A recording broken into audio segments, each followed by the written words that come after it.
Samuel 11 and 12. Now, these chapters are probably the most famous chapters in David's life, second only to 1 Samuel 17 with David and Goliath. A lot of people have heard about that, but a lot of people have also heard about David and Bathsheba.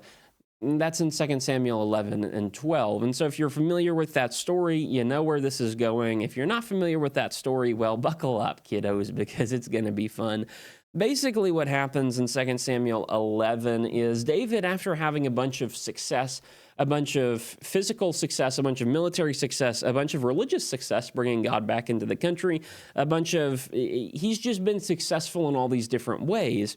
And so he takes some time off. And 2 Samuel 11 starts out with the idea that most kings are out at war, but David takes this summer off, or the spring off, and he is instead trolling around his palace when he notices, he can look down on the rest of the city, and he notices there's this woman who is bathing over there, and instead of doing the right thing, which is, I probably shouldn't be looking at that and going somewhere else, he looks at her, he investigates her, he calls her up, he commits adultery with her. Then he feels really bad about it, but not because it's an immoral thing. He feels really bad about it because she gets pregnant, and he needs to fix that situation. And so he calls her husband back from the war, which is where David's supposed to be, and tries to get her husband to do some things with Bathsheba to make the husband think that maybe it's his kid, and it's not. And so that doesn't work. Uriah doesn't go for that.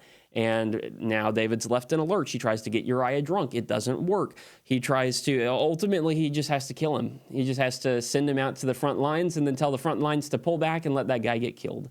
And so it happens. And when you get to chapter 12, basically David's dealing with the consequences of that. He has married Bathsheba in the absence, and they're well on their way to having a kid.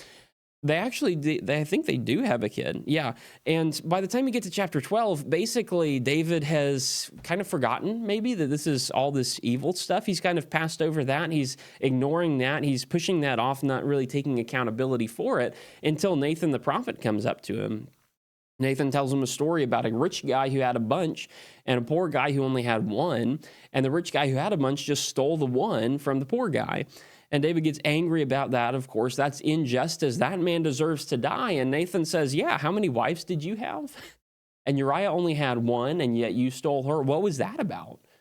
You are the guilty one. And so David repents. God still strikes the son, and the son dies. The son of Bathsheba, he ends up dying, but David does repent.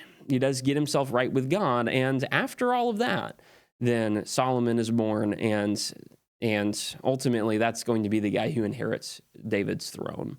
Next week, we're going to look at even more worse things in 2 Samuel 13 through 24.